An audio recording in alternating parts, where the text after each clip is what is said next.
अब हम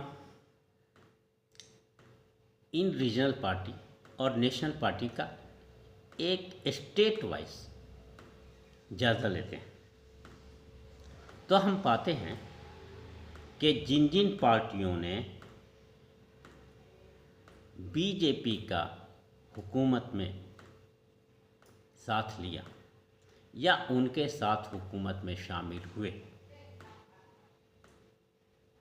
उनकी हालत अब दीगर गुण हो चुकी है।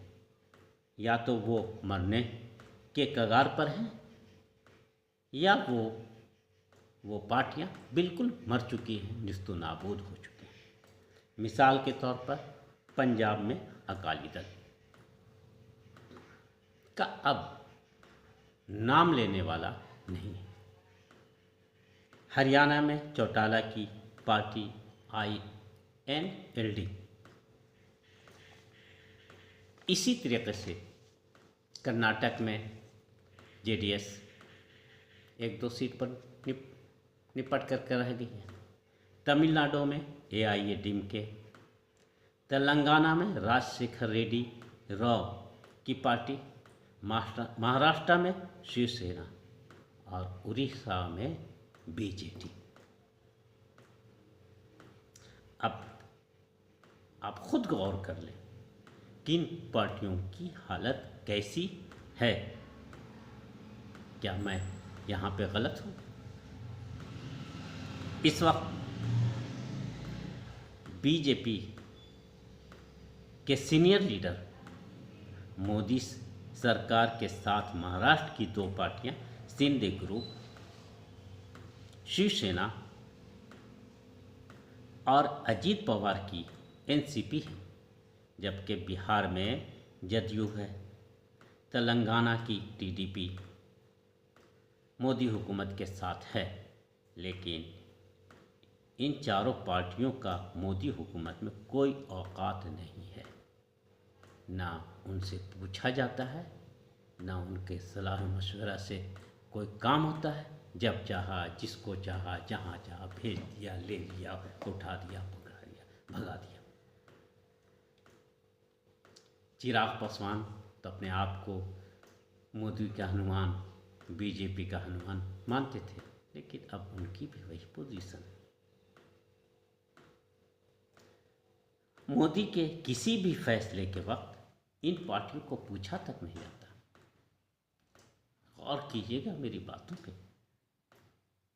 चाहे वो मंत्री बनाने की बात हो या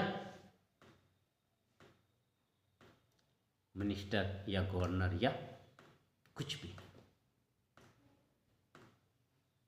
वैसे शिंदे, नीतीश कुमार की जदयू और बीजेपी के दरमियान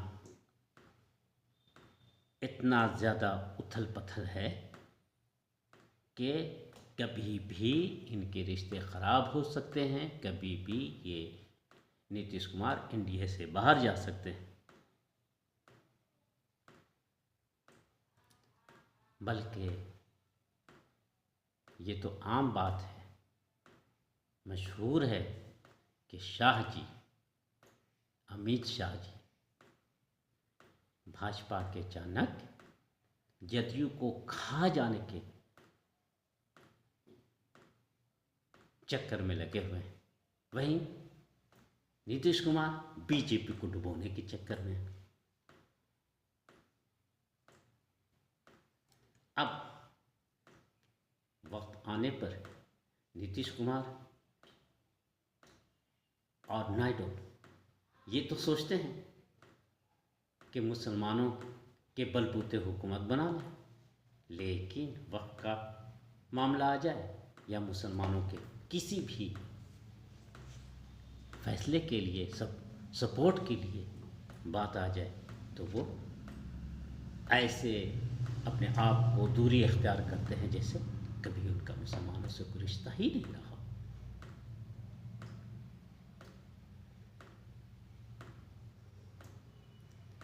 ये तो रही इन दो पार्टियों की पोजीशन। कर्नाटक में गौर कीजिए,